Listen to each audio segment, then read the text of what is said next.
안녕하세요. 대업에서 반도체 업종과 IT 산업 담당하고 있는 임주성입니다. 7월 8일 파도 리뷰 진행해 보도록 하겠습니다.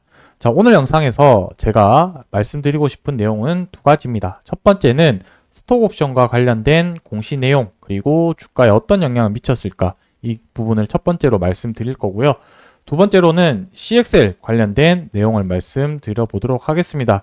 자, 첫 번째 스톡 옵션과 관련된 내용에 대해서 한번 살펴볼 거고, 두 번째 CXL을 파도가 개발하고 있는 상황이지만 지난주에 CXL 관련된 종목들이 주가가 많이 반등을 했음에도 불구하고 파도가 왜 상승 못하는지 이 이유에 대해서 자세하게 한번 말씀드려 보도록 하겠습니다.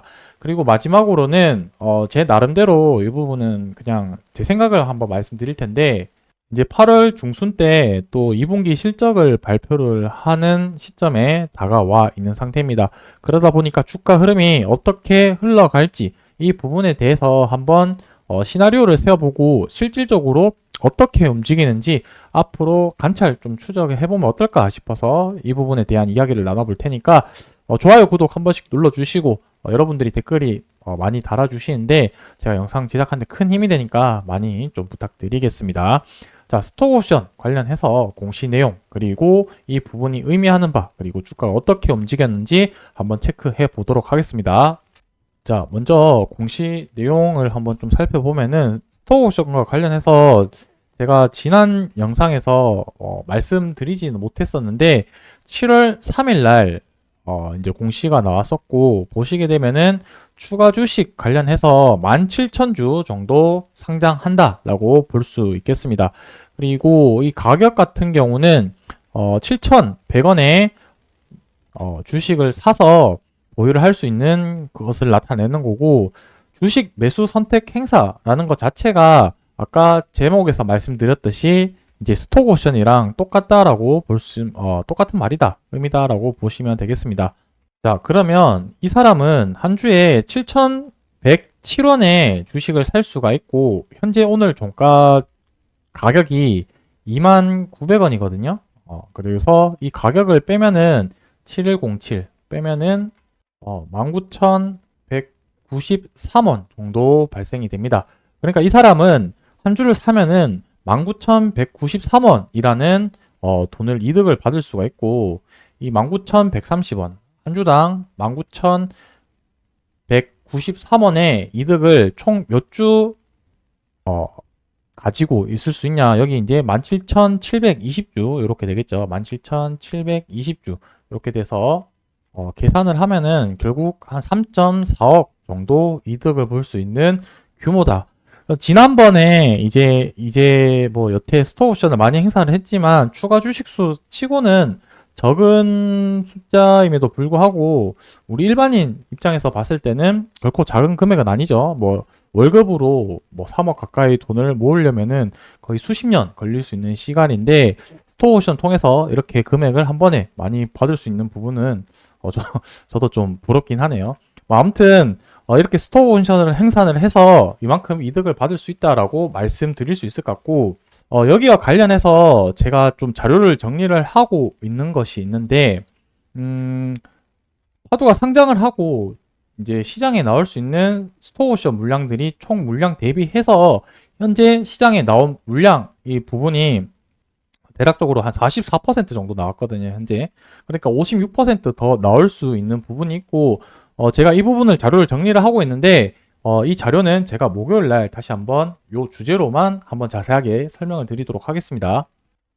그 부분은 참조해 주시면 좋을 것 같고, 결론은 오늘 스톡 옵션 행사를 해서 추가 상장이 일어났고, 만약에 시장에 매도를 했으면 거의 3억 가까운 차익을 볼 수 있었다라고 볼 수 있겠습니다.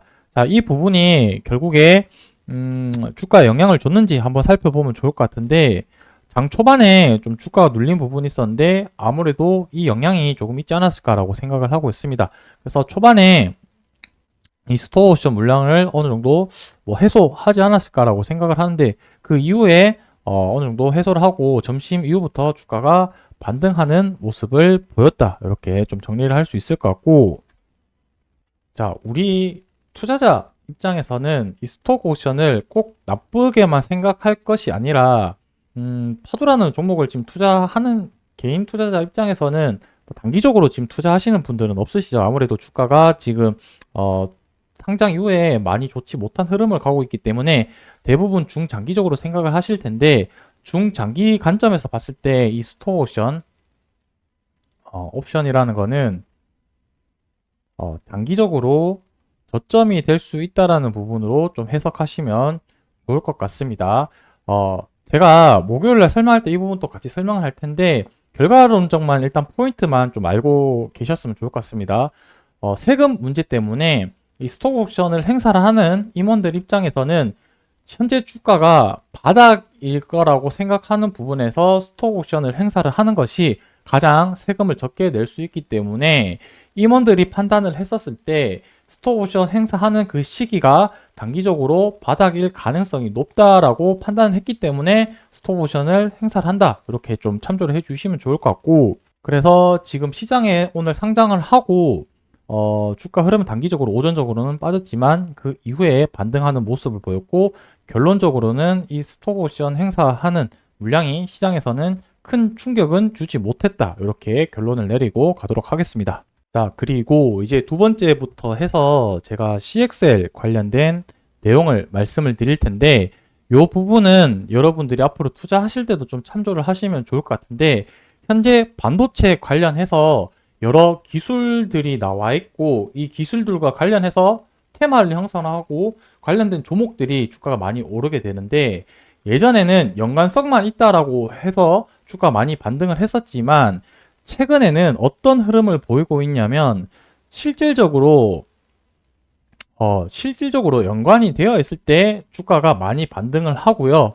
그리고 여기서 플러스 알파, 더 나아가서 뭐 독점 혹은 세계 최초 이런 수식어가 붙는다라고 했었을 때는 주가가 우리가 알고 있는 한미 반도체처럼 이렇게 진짜 한 10배 정도 이상 이렇게 주가 상승하는 흐름들을 보이고 있기 때문에, 반도체 관련해서 밸류체인을 정확하게 파악을 하고 내가 투자하는 기업이 어떤 기술력을 가지고 있는지 정확하게 파악하고 투자하는 게 수익 결과에 따라서 어떤 결과를 낳을 수 있을지 많이 차이가 날 수 있기 때문에, 이 부분은 앞으로 좀 꼼꼼히 공부하셔서 투자하시면 좋을 것 같습니다. 자, 각설하고, 최근에 CXL 관련해서 주가 반등했던 부분들의 이유는 이제 CXL 2.0 버전이 양산을 하고 개화를 한다라는 관점에서 관련된 종목들이 많이 오르게 되었습니다. 그래서 양산용으로 해서 검사 장비를 도입을 한다라고 해서 엑시콘, 네오셈 공급을 한다라고 관련된 이 두 개 기업이 주가가 많이 반등을 했었고, 실질적으로는 네오셈이 좀 더 정확하게 여기 관련해서 주가 반등이 가장 좀 크게 나왔었죠. 실질적으로 네오셈이 공급을 하고 있기 때문에 그렇게 이해를 하시면 좋을 것 같고, 자, 정리를 하자면 최근에 반등이 나온 이유는 CXL 개화가 시작이 되었고, 그 양산에 따라서 검사 장비를 납품을 하는 네오셈에 필두로 해서 관련주들이 많이 올랐다, 검사 장비와 관련된 종목들의 주가 상승이 많이 나왔다라고 이해를 하시면 좋을 것 같습니다. 자, 여기서 파두가 어떤 포지션에 있는지 좀 확인을 해야 되는데, 하이투자증권에서 나온 레포트 자료인데 이 내용을 가지고 참조를 해서 좀 설명을 드리도록 하겠습니다.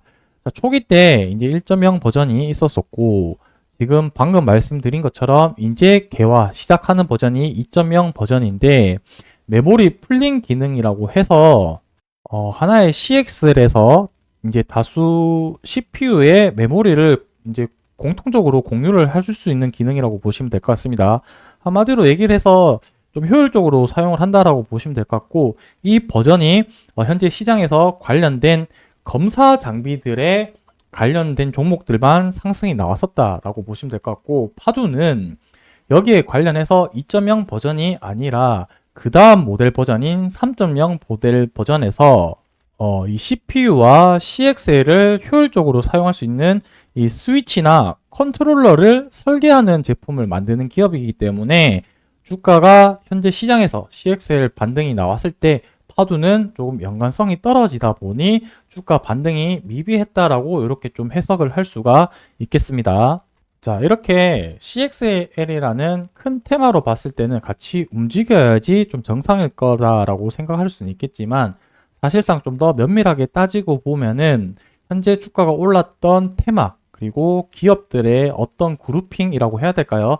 그 부분과 파도는 조금 더 조금 연관성이 떨어지기 때문에 최근에 주가 상승을 했었을 때 반등폭이 거의 없었다라고 보시면 될 것 같습니다. 자, 여기까지 이제 제가 드리고 싶은 말씀 두 가지를 설명드렸고, 마지막으로는 이제 좀 시나리오를 한번 좀 생각을 해 보려고 하는데, 오늘 그래도 반등이 좀 잘 나와줬습니다. 그래서 21선 돌파를 하고 오늘 종가가 마감을 했고, 제가 생각하는 시나리오는 또 당분간 박스권으로 좀 가지 않을까라고 생각을 하고 있습니다. 그래서 상단 같은 경우는 이 음봉이 시작을 했던 이 시초가 가격에서 아마 박스권이 조금 상단으로 작용하지 않을까. 그래서 한 달 정도 가량 지금 가격 구간에서 박스권을 조금 이루어지지 않을까라고 이렇게 좀 생각은 하는데, 그러고 나서 이제 실적 발표를 또 모멘텀으로 삼아서 주가가 한 번 더 점핑할 수 있는 그런 구간이나 기간을 거치지 않을까라고 이렇게 좀 조심스럽게 생각을 해 봅니다. 자, 실질적으로 주가가 어떻게 움직일지 중간에 또 어떤 변수가 일어날지는 모르겠지만, 현재 시점에서는 그냥 앞으로 이렇게 일어날 수 있지 않을까 하나의 가정을 말씀드리는 부분인 거고, 실질적으로 주가 움직임이나 특정한 이슈가 있는 부분에 대해서는 계속해서 제가 리뷰를 해 드릴 테니까 그렇게 참조를 좀 해주셨으면 좋을 것 같습니다. 자, 어쨌든 지난주에 SK 하이닉스 이제 압수수색을 한다, 금융감독원에 관련해서 이슈가 있었지만, 주말 지나고 나서 오늘은 또 기가 막히게 조용해진 상태입니다. 그래서 이런 뉴스 기사가 나왔을 때 정확하게 팩트를 점검을 하고 투자를 좀 이어나가는 게 이런 좀 찌라시라고 해야 될까요? 뉴스 기사에 좀 내동매매를 줄일 수 있는 방법이지 않을까라고 생각을 합니다. 제가 여러분들에게 투자에 조금이라도 도움이 될 수 있게끔 이러한 부분들을 객관적인 부분들 자료를 분석을 하고 여러분들에게 투자에 필요한 정보 계속해서 전달 드릴 수 있도록 하겠습니다. 자, 오늘 영상 조금이라도 도움이 되셨다면 좋아요, 구독 한 번씩 눌러주시고 다음번 영상 계속 시청해 주시면 감사하겠습니다. 오늘 영상 여기서 마무리하도록 하겠습니다.